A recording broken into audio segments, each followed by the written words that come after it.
Estamos iniciando un nuevo programa, un nuevo encuentro para compartir los temas de la actualidad, poniendo el acento en lo que es la política.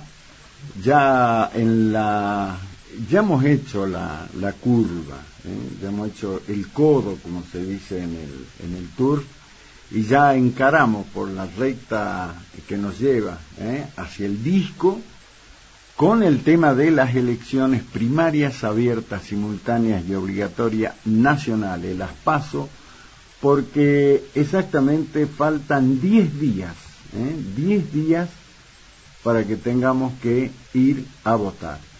Este domingo no, el próximo domingo de elecciones.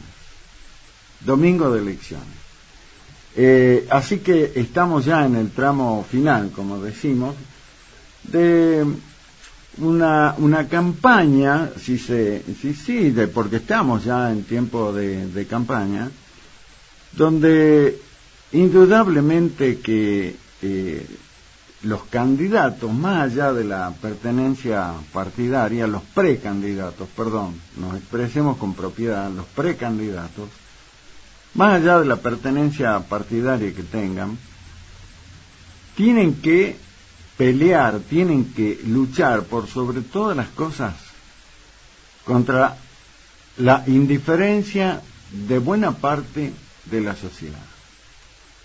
Un tema que lo hemos hablado mucho, un tema que no lo venimos planteando para esta elección PASO, sino que es un tema que, si nosotros hacemos un repaso de lo que son estos 40 años de democracia, a medida que avanzó la consolidación de lo que es el Estado de Derecho, la vigencia de la Constitución y obviamente el tema de la posibilidad que tenemos como ciudadanos de elegir libremente a quien queremos que nos gobierne, a medida que fueron pasando los años, todo ese entusiasmo, toda esa enorme alegría con la que arrancamos, lo que tuvimos la suerte, digo yo la suerte porque eso fue un momento histórico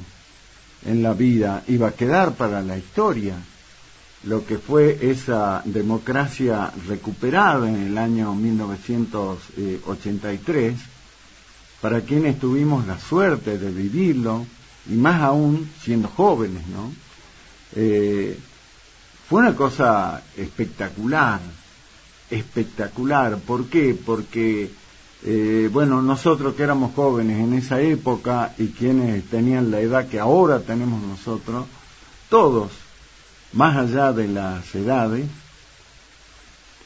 se nos abría la tremenda expectativa que llegaba la democracia. Después de la larga noche de la dictadura, y que la última dictadura, si bien es cierto nosotros como argentinos desde el año 1930 teníamos la mala experiencia de los golpes de Estado, pero nunca un golpe militar había tenido la forma de llevar adelante el gobierno, en llevar adelante la vida de los argentinos como fue la última, porque quienes estuvieron a cargo de ese gobierno que se llamó de reorganización nacional, tuvieron lo peor que puede tener cualquier gestión, cualquier gobierno: la violación sistemática de los derechos humanos, con total y absoluta impunidad. Ya no era solamente haber violentado el orden constitucional, haber pasado por encima de la Constitución, haber reemplazado instituciones fundamentales dentro de lo que es la vida en democracia, como el Congreso, por ejemplo, nombrando o creando, mejor dicho, lo que en ese momento se llamó la CAL, que fue la CAL era la Comisión de Asesoramiento Legislativo. reemplazaron el Congreso, el Parlamento, uno de los tres pilares de la democracia, simplemente en una comisión asesora. Nada más que como para maquillar las decisiones que se tomaban directamente desde el Ejecutivo. Entonces fue un periodo terrible desde todo punto de vista. Por supuesto que todo fue malo, pero lo que peor quedó reflejado fue este tema de la violación de los derechos humanos, que está absolutamente reflejado, quedó para los tiempos en este verdadero documento, esta Biblia, que es el Nunca Más, donde se refleja todo lo que hicieron durante ese periodo. Fueron 8 años espantosos donde se violaron los derechos humanos, se secuestró, se violó, se mató, se robó, y lo peor que puede haber hecho en ese periodo fue esto que todavía hoy lo estamos viviendo, ¿no? Que fue el rapto, el secuestro, la desaparición de la vida de la familia de los bebés nacidos en cautiverio, y que todavía se siguen recuperando nietos, ¿no? Bueno, fue un periodo terrible. Nosotros lo vivimos, pero las nuevas generaciones por ahí, cuando uno se abre la posibilidad de charlar con los jóvenes, y vos empezás a contar lo que era eso, muchos te miran como diciendo, che, no estará exagerando este tipo, porque lo que se vivió en esa época fue un claro ejemplo de lo que muchas veces se dice, ¿no? Que la realidad supera la ficción, y en realidad esto fue así. De ahí se recuperó la democracia, producto de lo que fue otra cosa terrible que protagonizaron los militares, la dictadura, que fue esta guerra de Malvinas, donde se mandó a lo que en aquel momento eran chicos de 18 años, sin ningún tipo de preparación militar. Se los mandó a combatir a las Islas Malvinas, nada más y nada menos, contra una de las más importantes potencias del mundo, uno de los principales miembros de la OTAN, como fue el Reino Unido. Como producto de ese desastre, de ese crimen que fue también haber enviado a la juventud de entonces a Malvinas, a la dictadura ya no le quedaba más remedio que la retirada, y por eso es que empezaron poco a poco a hablar de la vuelta a la democracia, porque meses antes, tiempo antes, alguna vez un periodista se animó y le preguntó a uno de los capos del gobierno militar, y le dijo, ¿y cuándo vamos a votar? Si no mal no recuerdo, creo que fue a Lanusse, que era el presidente en ese momento de facto, y contestó, no hablemos de ese tema, las urnas están bien guardadas, porque la idea era perpetuarse con esta dictadura. Pero Malvinas cambió todo, y comenzó de ahí el proceso para recuperar la democracia. Y cuando se vivió ese proceso, que fue maravilloso, repito, porque mi generación tuvo la suerte de vivirlo, de protagonizarlo, fuimos protagonistas, marchamos a las plazas, cada uno defendiendo su partido, su idea política, pero todos en el convencimiento de que había que recuperar la democracia, que era lo esencial, y todos fuimos protagonistas, y lo vivimos con enorme expectativa. Más aún porque cuando finalmente se conoce el resultado electoral, gana Raúl Alfonsín, le gana al candidato del peronismo, que era ítalo-argentino Luder. Alfonsín gana por lo que representaba esa figura enorme de Raúl Alfonsín, un hombre comprometido no solo con la democracia, sino con los derechos humanos, porque durante el tiempo de la dictadura, Alfonsín fue uno de los pocos abogados, un abogado de Chascomús, dirigente radical, pero uno de los pocos que se animó a presentar habeas corpus por los detenidos que después muchos de ellos desaparecieron, con un tremendo coraje. Y Raúl Alfonsín despertó eso en la mayoría de los argentinos, porque es absurdo pensar que Alfonsín ganó solamente con el voto de los radicales. A Alfonsín lo votaron radicales, peronistas, lo votó mucha gente que veía, que entendía que ese era el camino, que él tenía que ser el que la lleve a la Argentina de la mano y a la sociedad hacia esto que hoy conocemos como la democracia. La figura, fundamentalmente la figura de Raúl Alfonsín, su mensaje, con aquel acierto enorme que era recitar el preámbulo de la Constitución con el que cerraba todos y cada uno de los actos de campaña.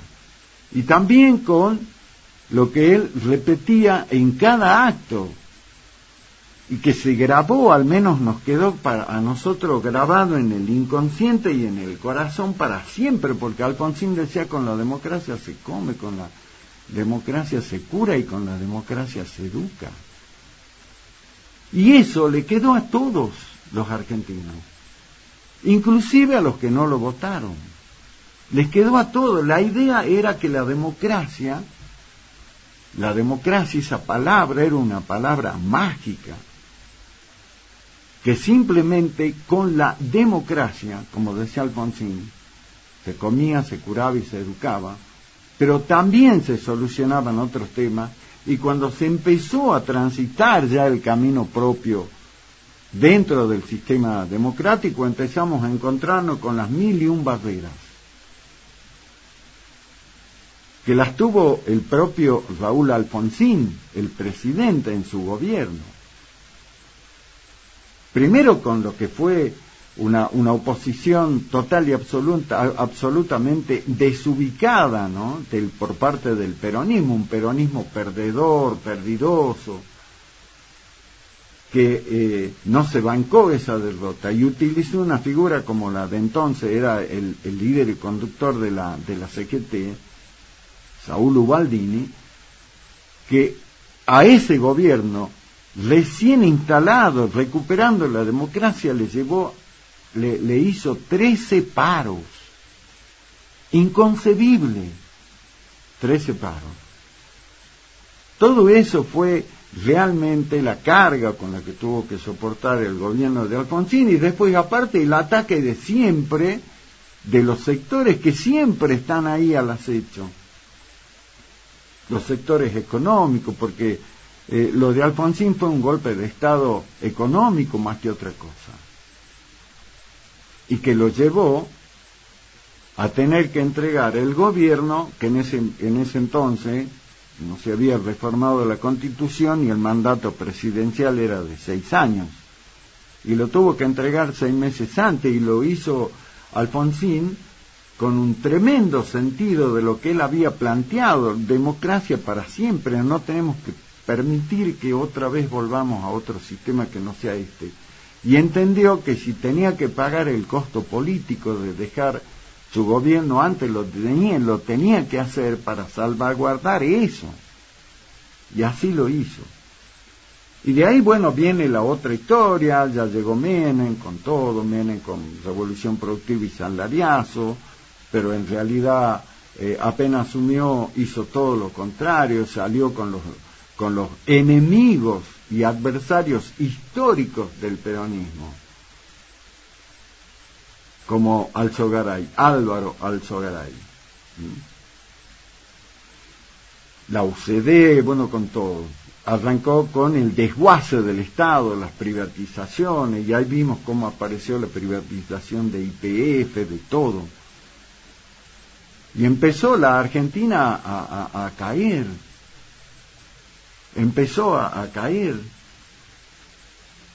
Y entonces ahí apareció esto que poco a poco el conjunto de la sociedad empezó a darse cuenta que no era como decía Alfonsín, que con la democracia se curaba, se educaba y lo demás. No, aparecieron los problemas. Políticas absolutamente erróneas que se llevaron adelante. Después ya con el propio Menem, una figura como la de Domingo Felipe Cavallo, que según él era el gurú, era el sabelotodo de la economía. Se llevó adelante la dolarización, nosotros estábamos felices, $1, $1, sin entender o sin visualizar que eso le iba a costar después tantas cosas a los argentinos. Y así de a poco el ciudadano de a pie empezó a sufrir las consecuencias de las políticas equivocadas. Apareció Menem, después de Menem había que sacarlo, Menem tenía que dejar porque ya estaba, gobernó 2 periodos, y con mucha expectativa la gente confía en ese momento en lo que se llamó la alternativa de la alianza, un acuerdo que se había conformado entre la Unión Cívica Radical y un sector importante del peronismo que se había separado de lo que era el menemismo, con Chacho Álvarez a la cabeza. Y apareció de la Rúa en la presidencia de la Alianza, con Chacho Álvarez como vice, y por las internas palaciegas, las diferencias enormes que había, Chacho Álvarez terminó abandonando el barco y se fue y lo dejó a de la Rúa, que no tenía todos los patitos en fila. Y ahí vino lo que ya sabemos, el helicóptero en la Casa Rosada, que también se tuvo que ir, 5 presidentes en un día, la crisis del 2001, el que se vayan todos, porque ahí ya la gente dejó de confiar en la dirigencia política. Por eso decía que se vayan todos. No, ya no me importa si es peronista, si es radical, no, que se vayan todos. Que el 2001, la crisis del 2001, quedó grabada con eso, va a quedar para la historia. Que se vayan todos. Los cacerolazos, recuerden ustedes. Y bueno, y parecía que era el momento, una bisagra para que la historia de vuelta gire, y realmente todos los tipos que hasta ese momento habían defraudado más allá del partido al que pertenecían, se fueran, pero no se fue ninguno. No se fue ninguno. 5 presidentes en un día, hasta que al final apareció como si fuera la gran figura para salvar la Argentina, la figura de Eduardo el Cabezón Duhalde, un dirigente con mucho peso en la provincia de Buenos Aires, había sido gobernador de Buenos Aires. Y llegó, y ahí apareció lo que se hacía o lo que se vendía como que iba a ser la solución definitiva de los argentinos. La dolarización, o mejor dicho, venía de la dolarización. Y ahí Duhalde decide encarar la vuelta, ya después de lo que había sido toda la dolarización y los efectos que había causado esa política cabalista, y encara la recuperación de la moneda argentina, y ahí entonces convoca al ministro de Economía, que fue buena parte de su gestión, que era Remes Lenikov, y que llevó adelante lo que se conoció como la famosa especificación asimétrica, y que le costó millones de dólares a los argentinos. Y ahí ya mal, muy mal. Un gobierno de emergencia. Bueno, y había que llamar a elecciones. Y ahí apareció la figura de Duhalde, que tenía un peso enorme, era el presidente, y empezó a buscar quién iba a ser el candidato a presidente. Y esto muy pocos lo recuerdan, pero al primer dirigente político al que lo llama Eduardo Duhalde para que se candidate como presidente en nombre del peronismo fue a Reutemann, que había sido gobernador de Santa Fe, era senador por Santa Fe, y el Ole Reutemann, reconocidísimo, uno de los grandes pilotos de la Fórmula 1 internacional, una figura muy conocida, muy respetada. Y después, con el paso de los años, se supo que él mismo lo dijo, Reutemann, antes de morir, que él vio cosas. Cuando Duhalde le ofrece la candidatura presidencial, vio cosas, él lo dijo el propio Reutemann antes de morir, que lo llevaron a decir que no aceptaba eso.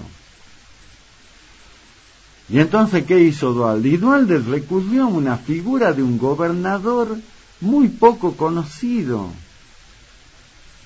que estaba allá donde termina la Argentina, en el sur.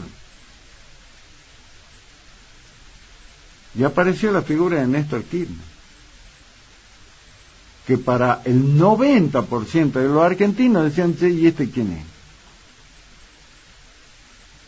Y llegó Kirchner, que muchos decían que iba a ser el muñeco Pepito de Duhalde, y no fue así. Apenas asumió Néstor Kirchner, bueno, puso su impronta, y llevó adelante su gobierno en un periodo que, digamos, por la situación económica mundial era muy favorable a la Argentina, pero Kirchner, en vez de tener la idea de o llevar adelante una gestión como estadista, decidió caer en el populismo y perdió la oportunidad de la Argentina.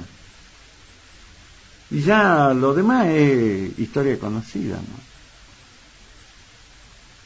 Lo demás es historia conocida.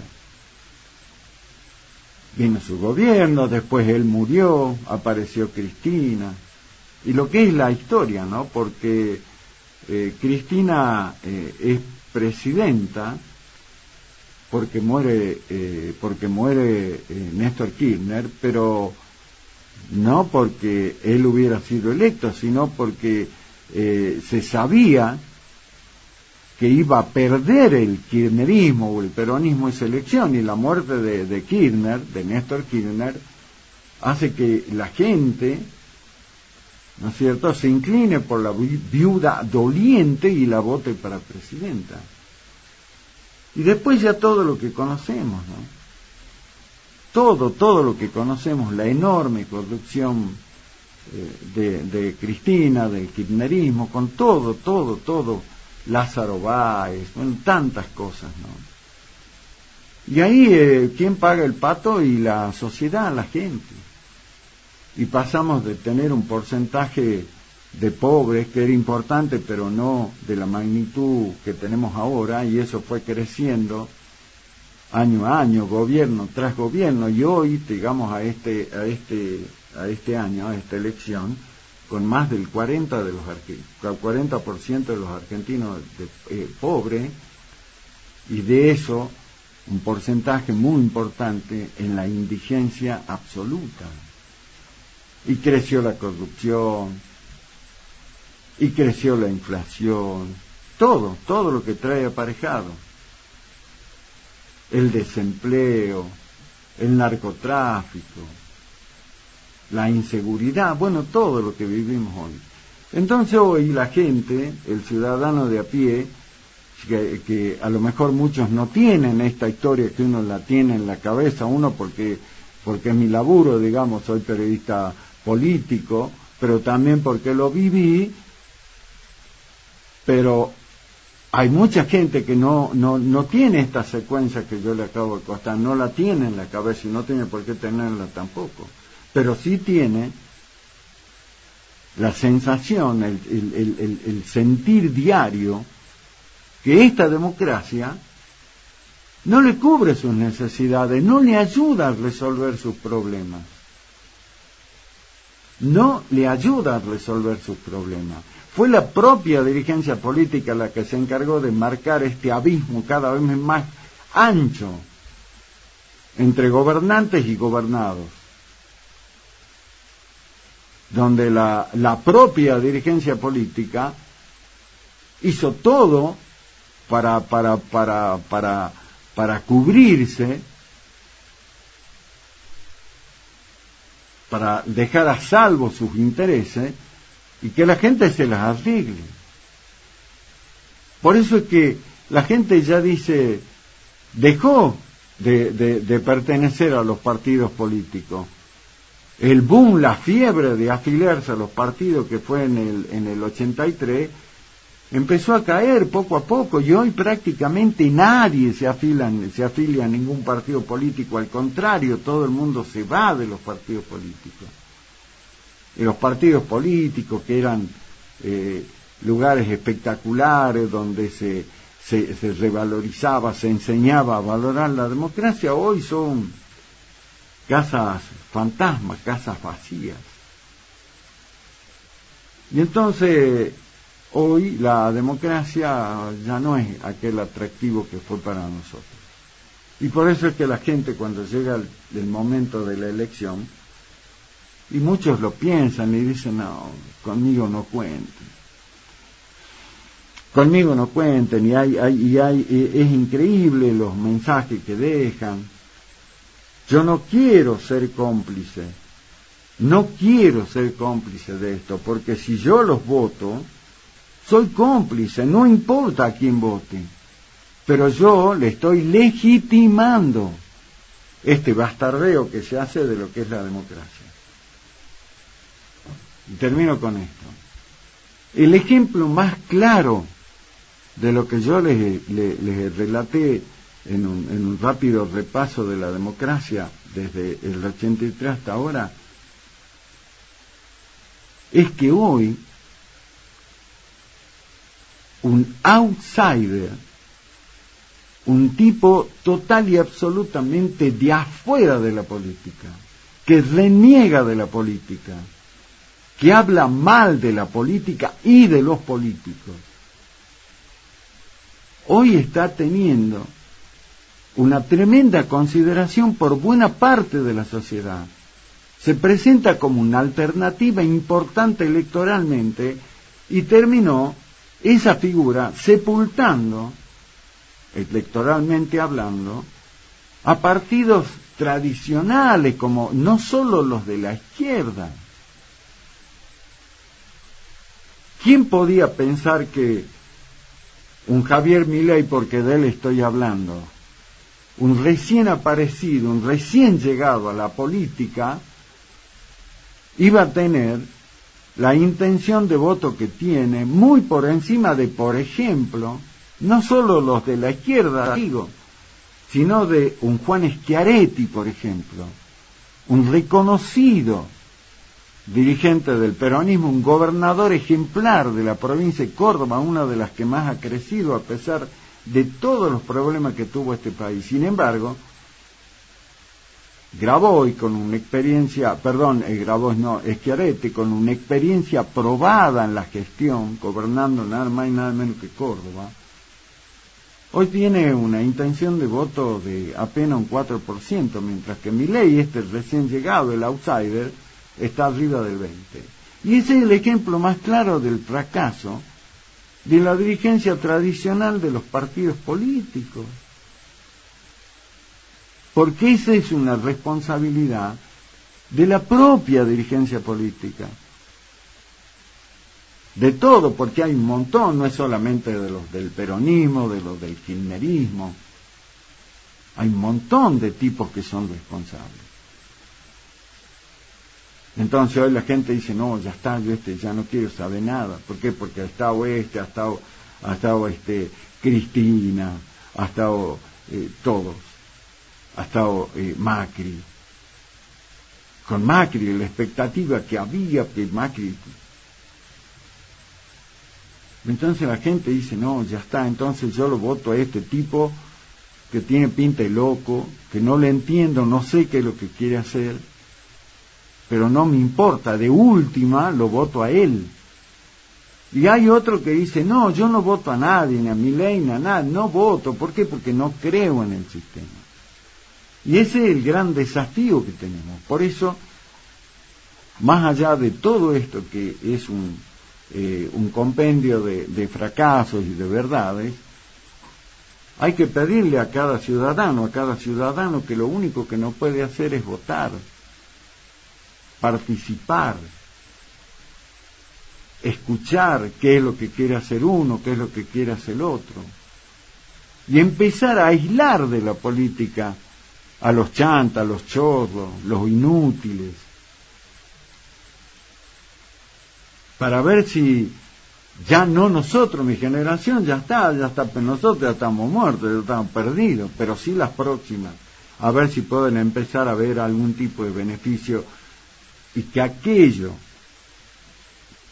que con tanta convicción y que caló tan hondo en la cabeza, en la mente y en el corazón de tantos argentinos y argentinos, se puede llegar a cumplir, que era lo que decía Alfonsín, que con la democracia se come, se cura y se educa.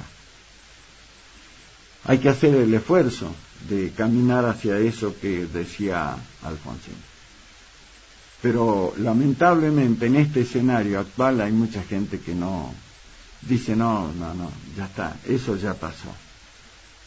Qué pena, ¿no? En fin.